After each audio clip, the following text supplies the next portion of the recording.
Sige po, tayo manalangin sa inyo. Okay lang naman minsan may ganito tayo, may variety. Para hindi rin, makita nyo rin yung ating mga gawain. Panginoon, salamat po sa aking mga kapatid na nakaranas na ganito. Indeed, it's a joy to share your words. Wala akong nagsabi na ang pagbabahagi ng salita ng Diyos ay nagkukos ng depression. Sabi nga ng mga doctors, yung aming endorphin, yung aming mga chemical na kailangan sa physical na katawan, ang sharing life to other people, it prolongs our life, it gives us a better perspective in life, purpose in life. Kaya ito po ay hindi lamang physical ang benefit, kundi higit sa lahat, yung spiritual na sinabi mo, the heaven rejoicing, there is one soul na masasave, na meron isang old Christian na makakabalik sa Diyos, ay isang selebrasyon na sa langit. Kaya kung ano man ang maging resulta nito sa buhay ng mga tao dun sa Baguio, ay nawa ay kayo po ang siyang mag-ingat ng seeds, mag-ingat ng mga salita mo sapagkat ito ay sabi nga ni Juan na hindi babalik ng walang kabuluhan. Ito ay makabuluhan. This is the power to save human being. Romans 1:16. Kaya tulungan niyo kami, Panginoon, na laging magbahagi ng inyong mga salita. Salamat po, Ama. In Jesus' name. Amen. Okay po ba, mga minamahal? Tayo magkakasama? Hindi, balis naman. May bet.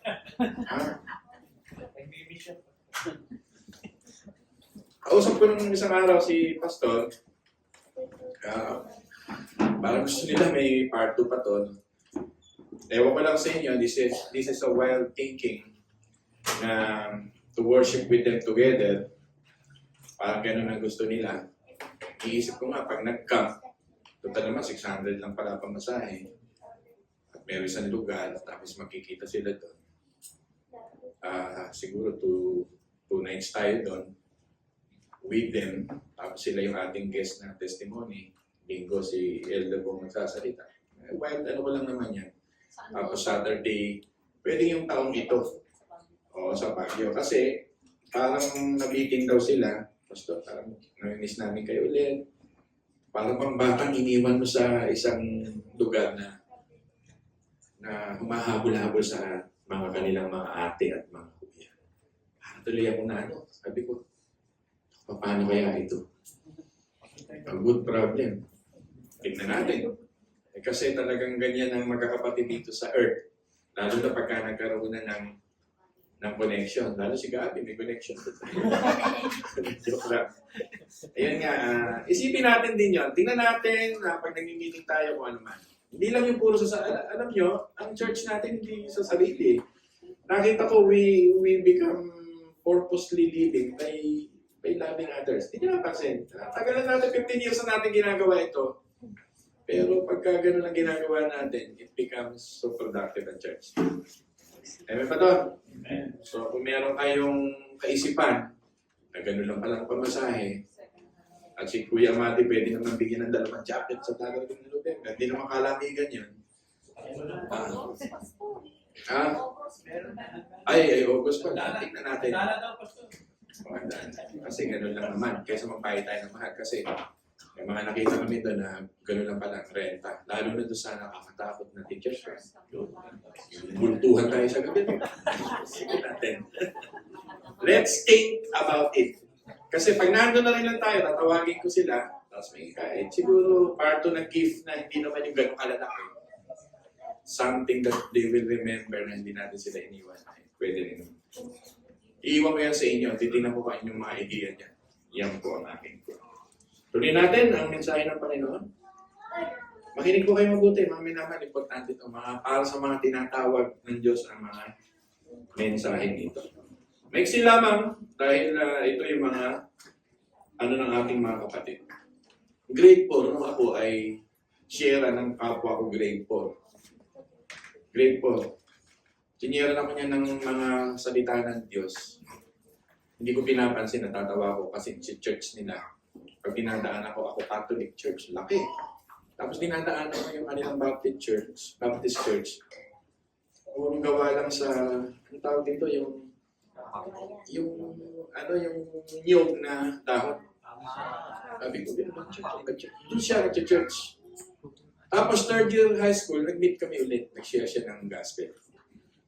Habang siya nag-share sa akin ng gospel, inatake na kami ng isang Roman Catholic priest. Nagpunta na sa school namin kasi St. Mary's siya. Naging classmate ko siya ulit. Dalawa na kami. Pero ako, nakikinig lang. Hindi pa ako born again. Pero hindi ko kalain na yung mga seed niya, pag uwi ko ng Bulacan ulit para mag-college, nasa utak ko, baon-baon ko. Pinalo up na lang ng mga missionary. Tapos yung seeds na senior sa akin ng classmate ko, nagbunga. Yan. Si Dax, yung pangalan ng aking classmate. Top 3 yan, engineering sa buong Pilipinas. At ngayon, nang mag-exam siya, diyan na siya nakatira siya sa isa sa mga hawak dito sa Cavite ng mga engineering establishment. Sa Cavite na siya nakatira. Hanggang ngayon, siya ay elder. Naging elder siya ng simbahan. Natutuwa siya, naging pastor naman ako. Kaya yung ginawa niyo, may seed po yun. Huwag na huwag kayong matatakot pag nagbigay ng seed. Pastor, ano yung seed? Yung salita ng Diyos. Ang nakakahiya, yung hindi ka nag-share ng gospel. Mas nakakahiya yun. Mag-share tayo ng gospel. So much for that. That seed ay nagbibigay sa atin ng spirit of life. Yan ang ating unang point. Pangalawa, spirit of wisdom. At pangatlo ay spirit of satisfaction. The church, which is the missionary church, the missiological church, brings life to the work of the kingdom of God. The missionary church brings wisdom to the kingdom of God. And the missionary church brings satisfaction. Tatlo lang po yan ang aking share ngayon. It brings life. Ang ganyan natin mabuti. Alam ni Apostol na Pablo na walang buhay sa relihiyon. He is the panganay of the Benjamite. Walang buhay doon sa pinagmamalaki niyang galing siya sa mga lahi ng mga Israel pa na cream of the crop. Sabi niya doon sa Philippians chapter 3, ang naging buhay niya ay yung makilala niya si Kristo. Gospel. Nung makilala niya si Kristo, it brought life into his life. Alam niyo po, maraming tao ngayon walang buhay. Living dead. Crowded, nakita niyo dun sa tinatawag na strawberry farm. Kahit lumabas kayo. Nung isang araw, andyan ako, lumabas ako dyan sa San Pedro. Daming tao. Pero these people are the living dead kung hindi born again. Yan. Kaya kailangan natin magbigay ng tinatawag na life. Yan po. Si Apostle Paul, meron na siyang spotlight. Pero wala kay Kristo, dim yung spotlight na yun. Kay Apostle Paul, may richness na siya sa kanyang lahi. Pero he is poor in the eyes of God. Clock is ticking and he know that death will humble everyone. His status, his suits, his trophies and applause, he knew he will vanish. Kaya siya ay nagpahalaga sa kanyang nakuha sa buhay, si Kristo, nagbibigay ng buhay. Before we were born of God, before we are not born again, mga minamahal, we are in the mind of God already. Alam niya Apostol na Pablo na siya ipinili ng Diyos, kaya Ephesians chapter 1. So may purpose sa kanyang buhay. He will bring light to others. Yung po yan. Sa panahon natin ngayon, yung modern day, may tawag po, tinatawag nito, state of torpor. So lalim naman taga ng English niyo. Pag i-research mo yung state of torpor, ibig sabihin, ang mundo natin ngayon ay active lang sa modernong ekonomiya, politics, kumita ng pera, economy. Pero inactive sila sa Diyos. Yun po yun. May patig sila sa Diyos. May positivity sila sa Diyos. Passivity. Stagnant sila sa Diyos ang mundo natin ngayon. Yan po ang mundo natin ngayon. Ibig sabihin, death. Kailangan may life. Kaya tinawag ko kayo, surprise sa inyo. Alam ko may buhay kayo dahil kayo ay nag-share ng gospel. Mga minamahal, yun po ang larawan ng mundo natin. Kahit kumakain pa yung kapitbahay nyo na napakasarap, pag wala kay Kristo yan, patayan. Kahit ma-achieve mo man ang lahat ng achievement dito sa lupa, without Christ, you are dead. People are listening. Ngayon, kung na-receive mo na yung gospel sa buhay mo, bring life to other people. The Spirit of life, Romans 8 verse 2, Spirit of life that sets people free. The Spirit of life in Jesus from the law of sin and death. Romans chapter 8 verse 2. Romans 8 verse 6, the governance of the Spirit of life is the life and peace. The flesh focus on stagnation, fatigue, dormancy, and inactivity spirituality. But, yung sinasabi ng Panginoon, Romans 8:6, ay binibigyan tayo ng espiritu at bagong gobyerno sa buhay mo pag born again ka na. Yung salvation mo si Kristo, ay may buhay ka. Sabihin mo nga sa katabi mo, ikaw ay may buhay. Kung wala ka kay Kristo, patay ka talaga. Titingnan nyo yung mga political leader ninyo na magsasalita sa Pilipinas, akala mo nasa kanila ang lahat. I see them as a dead people. Yung mga corrupt official natin na nasa kanilang mga aeroplano, helicopter, pag tinitingnan ko sila sa TV, bungo ang nakikita ko. Death ang nakikita ko, walang life. Talagang how lovely on the mountains of the feet of them who bring life. Good news, life. Kaya sa inyo nakaranas nito, sana huwag huminto.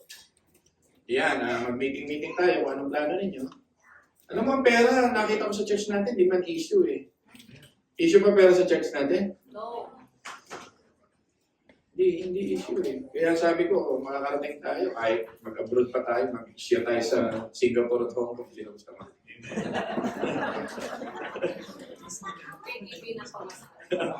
Pagyo lang yan.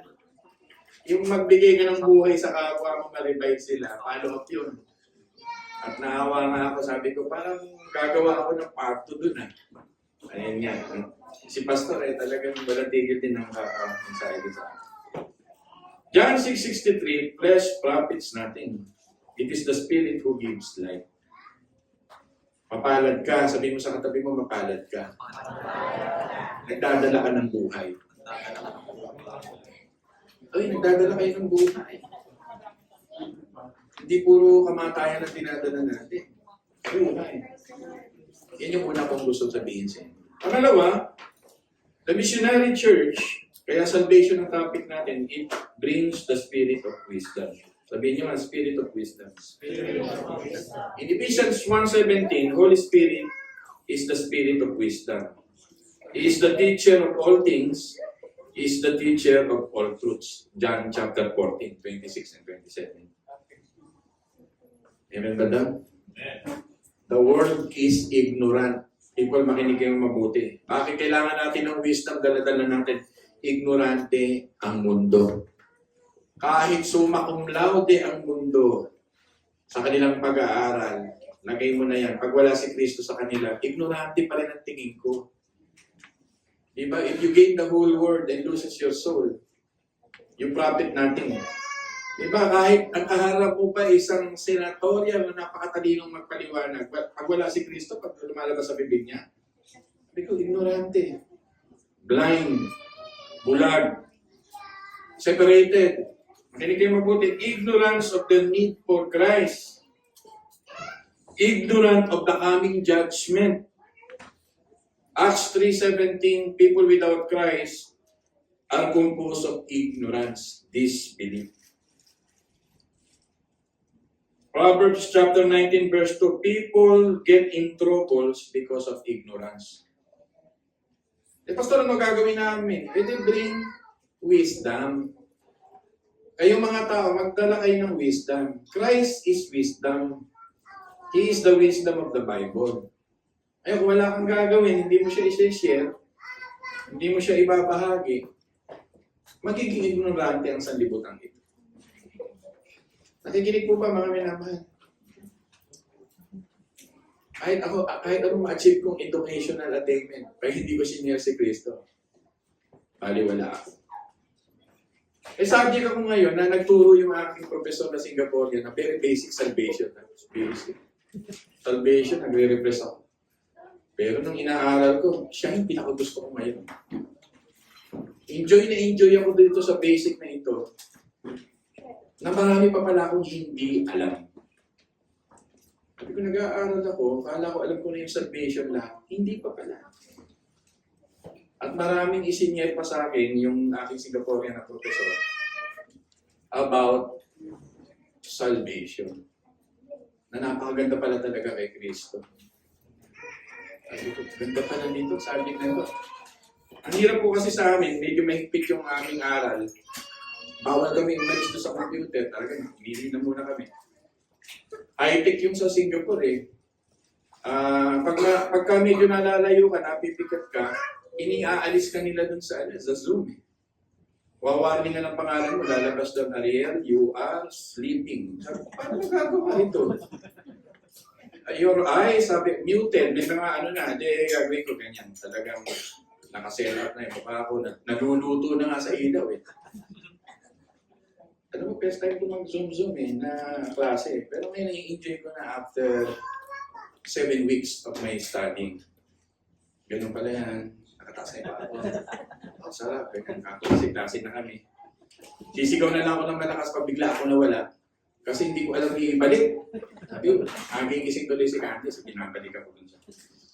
Pero ang topic namin, yung simpleng basic salvation, sumarap ang pakiramdam ko. Sabi ko, ilalo ko i-dedicate ang buhay ko sa pagbabahagi ng Word of God. It reminds me of my past and my righteousness at present in Christ and my glorification in the future. Hindi dapat ipagdamot ang gospel sa tao. No matter what, dapat mong i-share.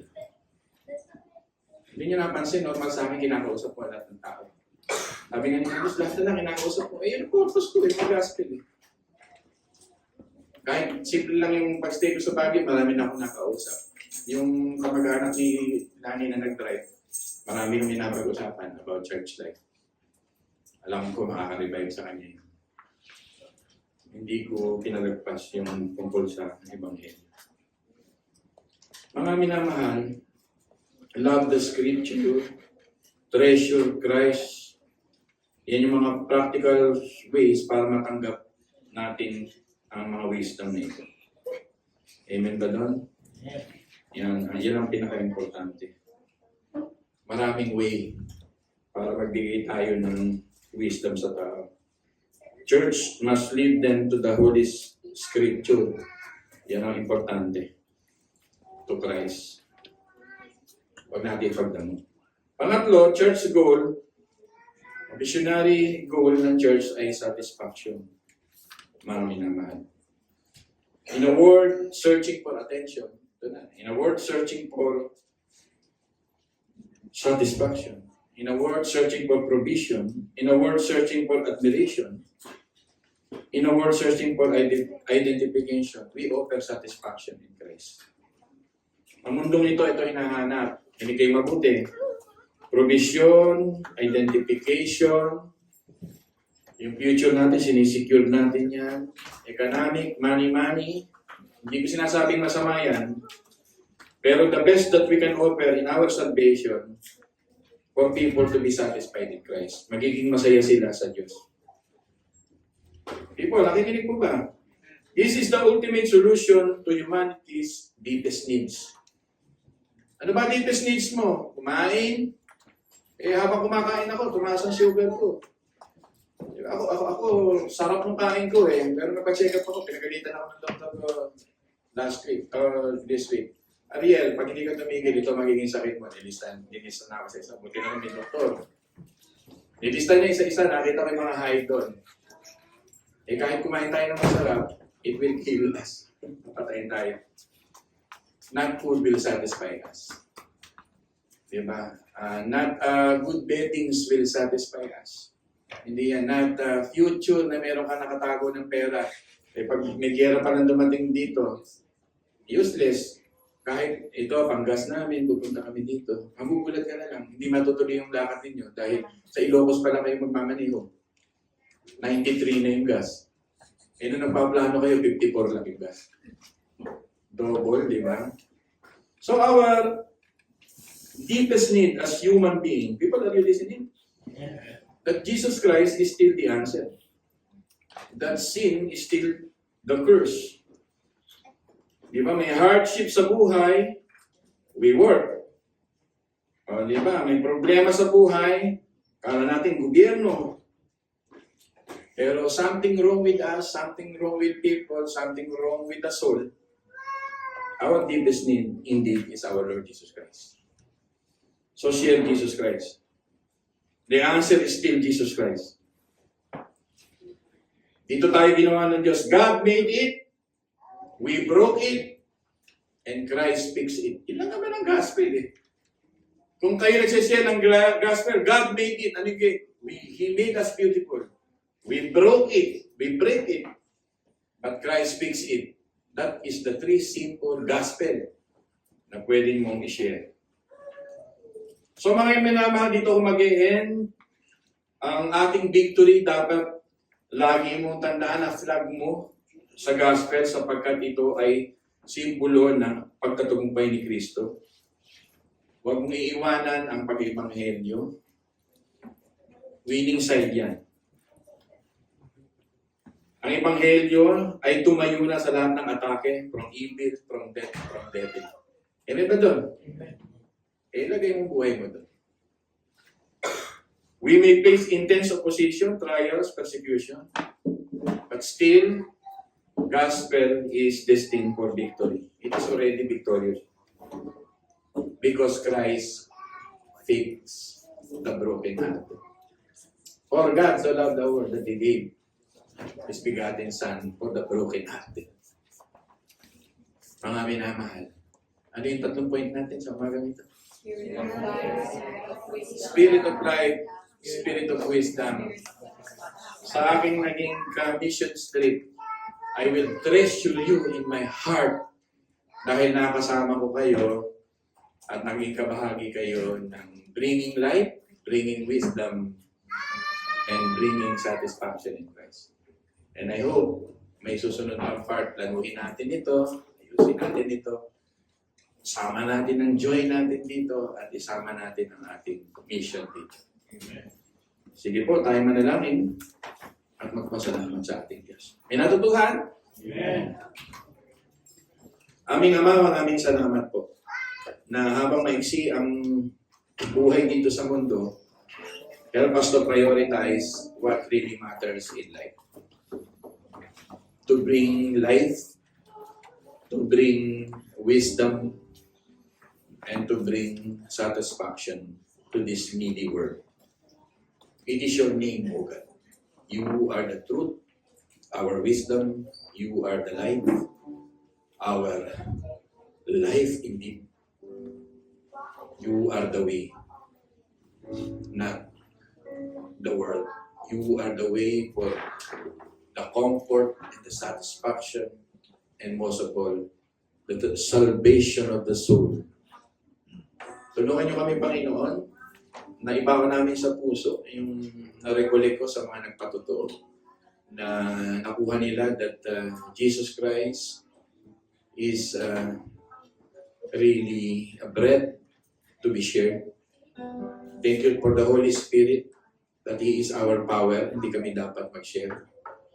Sa mga nakaranas na may masarap palang mag-aaral ng salita ng Diyos, empower them, Panginoon. Sana yung kanilang passion na naramdaman magtuloy-tuloy. Bigyan nyo kami ng mga klase kahit dito sa online namin para matutuhan sila. Yung mga nakaranas ng joy, Panginoon, na masarap palang ibahagi si Kristo, ang aming Panginoon, ay magpatuloy sa aming buhay.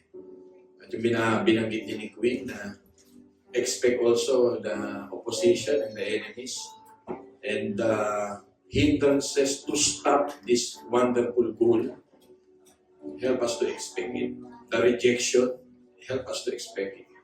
But most of all, O God, we expect that the triumph in Christ. The victorious already been laid to us through the work of the gospel. Empower your people sa Shepherd's Heart. Lalo na yung gift namin na yung mga naghahanap buhay dito, nagtatrabaho rito, empower nyo rin sila upang ang aming mga kinikita ay ipagkaloob namin sa iba rin ang bahagi nito. Like mission, like helping other people, like the gift of love na pinagkakaloob namin every year. Na ito